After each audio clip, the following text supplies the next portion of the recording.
मसूरी की सबसे पुरानी लाइब्रेरी के ठीक सामने एक लाल ईंटों वाला मकान था। लोग कहते थे कि उसमें 1942 से कोई नहीं रहता। फिर भी हर शाम ठीक 6:15 बजे उसकी दूसरी मंजिल की खिड़की पर एक औरत खड़ी होती। लाल साड़ी, माथे पर बड़ी सी लाल बिंदी और हाथ में एक पुराना लालटेन। वो किसी को देखकर मुस्कुराती और फिर गायब हो जाती। मैं रुद्राक्ष, एक ट्रैवल ब्लॉगर हूँ। पिछले हफ्ते मसूरी आया था। अकेले मत गुजरना। लोकल लोग जो मुझे भी डराते रहे। मुस्कान का जवाब उस मकान देता के है, सामने से अगली सुबह उसका शव लाइब्रेरी के गेट पर लटका मिलता है।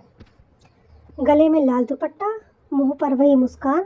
मैंने हंसकर टाल दिया। मैं नास्तिक हूँ, भूतों पर विश्वास नहीं करता। फिर भी आखिरी शाम 6:10 पर मैं कमरा लेकर उस मकान के सामने पहुँचा। 6:15 बजे ठीक खिड़की पर वो औरत दिखी। उसने मुझे देखा और मुस्कुराई। मैंने कमरे का शटर दबाया। फ्लैश जली। औरत गायब हो गई। फोटो में सिर्फ खाली खिड़की थी, लेकिन बैकग्राउंड में एक धुंधली परछाई थी, मेरे बिल्कुल पीछे। रात को होटल में मैंने फोटो जूम किया। परछाई कोई और नहीं, मैं खुद था, लेकिन मेरी आंखें बंद थी और गले में लाल दुपट्टा लिपटा हुआ था। फोटो की टाइम स्टैम्प थी 6:15 PM। कल की तारीख, यानी 24 घंटे बाद। मैं डर गया। होटल का मालिक बूढ़ा था। मैंने उसे फ़ोटो दिखाई। उसने एक लंबी सांस ली और कहा, बेटा, तुमने उसकी मुस्कान का जवाब दे दिया। अब वो तुम्हें लेने आएगी। सिर्फ एक तरीका है बचने का। उस औरत को उसकी लाल बिंदी वापस कर दो। वो बिंदी 1942 में उसके मंगेतर ने दी थी। उसी ने उसे मारकर बिंदी छीन ली थी। तब से वो उसी की तलाश में है। मैंने पूछा, बिंदी कहाँ है? बूढ़े ने धीरे से कहा, तुम्हारे माथे पर। मैंने आईना देखा। सचमुच मेरे माथे पर एक बड़ी लाल बिंदी थी। मुझे याद नहीं था कब लगी। रात के 12 बजे दरवाजे पर खटखट हुई। मैंने दरवाज़ा खोला। कोई नहीं था। सिर्फ एक लालटेन ज़मीन पर जल रही थी। उसके ऊपर एक कागज़। बिंदी वापस कर दो, वरना मैं ले लूँगी। मैंने बिंदी मिटाने की कोशिश की। रगड़ा, साबुन लगाया, नेल पॉलिश रिमूवर डाला। बिंदी नहीं गई, उल्टा और चमकने लगी। सुबह 5 बजे मैं लाइब्रेरी के सामने पहुंचा। मकान का दरवाज़ा खुला था।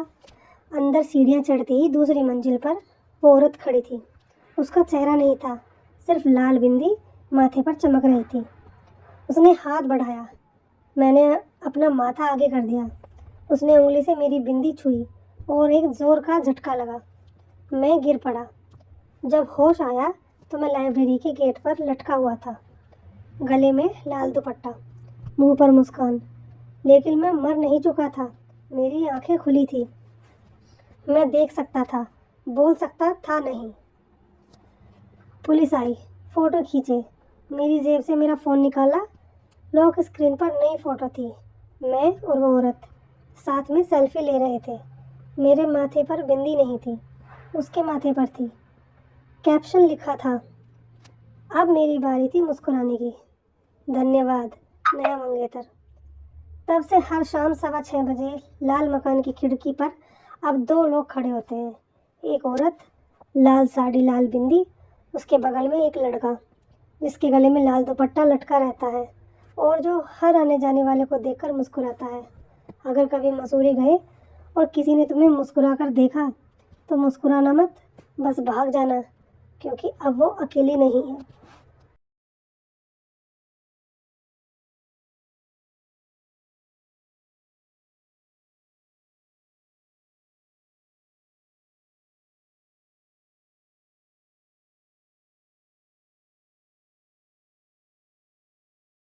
कहानी अच्छी लगे तो प्लीज़ लाइक करें और चैनल को सब्सक्राइब करें। धन्यवाद।